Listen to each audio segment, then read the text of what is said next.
Hello, what's up guys? So, good morning, good evening. Okay? So, ito yung magandang balita o balita sa Bitpinas. Okay? Crypto news muna tayo mga ka-AI. So, ano ba ang nangyayari sa crypto ngayon? Okay? So, marami ako nababasa sa social media about sa crypto. Okay? So, may mga ilang tanong sila bakit daw itong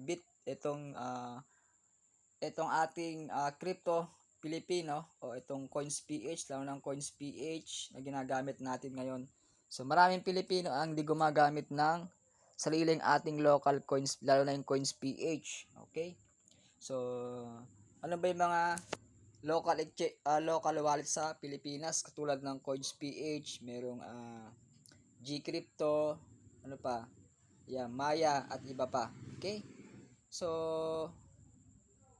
maraming nawawalan kasi ng mga funds sa crypto. Also legit ang CoinsPH kasi yan, aprobado yan ng BSP, Bangko Sentral ng Pilipinas. Okay? So,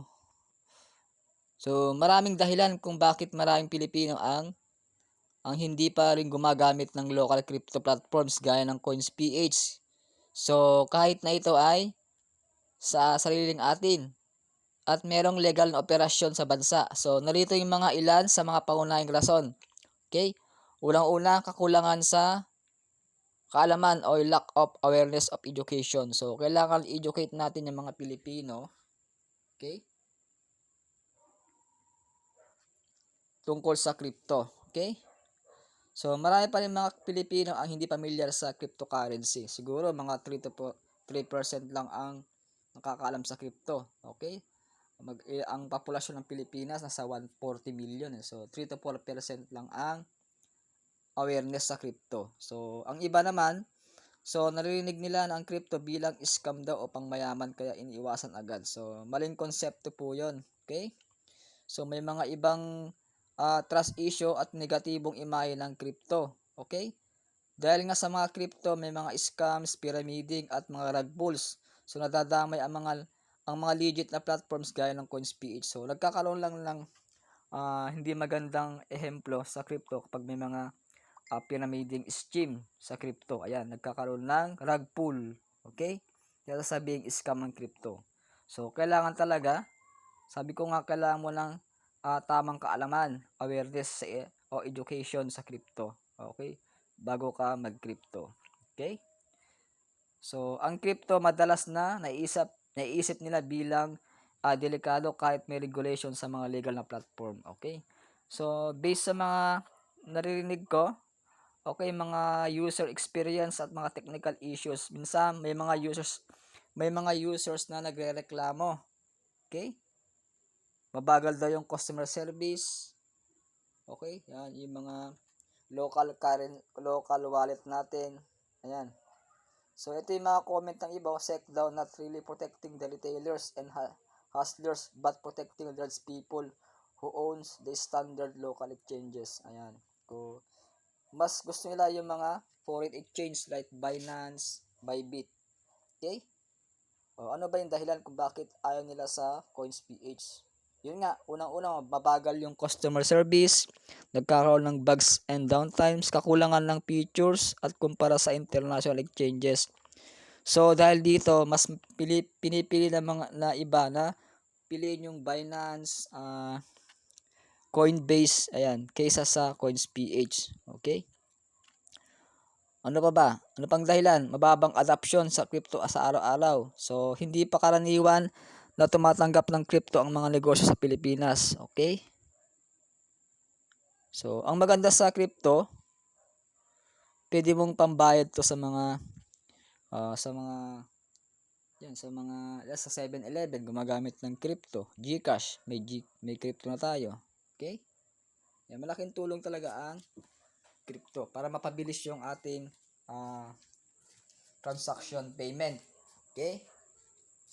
Yan. So ito pa, sabi sa ito, basahin natin. The root problem with conventional currency is all the trust that's required to make it work. So the central bank must be trusted not to debase the currency. Okay? Ayan o. So marami talaga mga Tinatangkilik naman talaga ng Pilipino ang Gcrypto eh. Okay?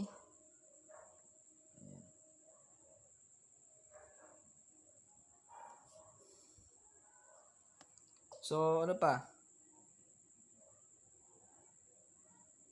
So, may mga note din, gumagana pa ba ang CoinsPH? Oh, yes, gumagana ang CoinsPH. May mga issue, technical problem lang. Okay, legit ang CoinsPH kasi nga regulated yan lang BSP o Bangko Sentral ng Pilipinas. Okay? So, may mga crypto exchange na license sila, kaya legal ang kanilang operasyon. Pero dahil sa mga stiff competition at issue sa service, mas marami ang lumilipat sa iba. Okay? So, lumilipat sila sa mga foreign exchange like Binance, Bybit, OKX, Coinbase at iba pa. Okay? So, anong pwedeng gawin para mas maging popular ito? Okay? O, kailangan meron kang financial education campaign para sa PASA. Sa ayusin mo yung app at yung customer service, kailangan walang bugs. Okay? Ayan. So, ito naman yung ating updated sa crypto prices today, August 5. Okay, so ito yung daily market price. So, Bitcoin nasa 114k dollar price. Ethereum nasa 3,692 ang per Bitcoin. Ang Ripple nasa 3.07 dollar. Ayan. So, medyo maangat na yung ating mga top crypto. Okay, yung top 20. Okay? So, ano pa yung mga dahilan kung bakit lumilipat yung mga iba sa foreign exchange? So, yung iba naman magbibigay sila ng malinaw na incentives, okay? Sa ibang ibang exchange, lower fees o yung cashback. Dito sa CoinSpeech, ang taas ng coins pag nag-convert ka. O yan yung mga iniiwasan ng mga crypto lovers, okay? So nakikipag-collab sila sa mga ibang local merchants, okay? Ayan. So, ginagamit din nila to sa mga OFW. So, papadala sila ng pera through crypto para mapabilis yung ating transaction. Okay? Ayan yung ating mga dapat malaman sa crypto ngayon. Okay? Ayan.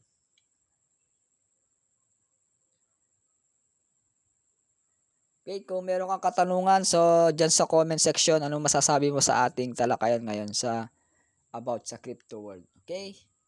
At huwag mong kalimutan mag-subscribe sa ating channel, Jotanbit TV. Okay, share mo tong video para updated ka sa mga next video ko. Okay?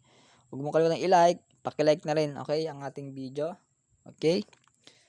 So, hanggang dyan lang muna. This is Coach Jonathan Bit. Thank you for watching. See you tomorrow. Bye-bye.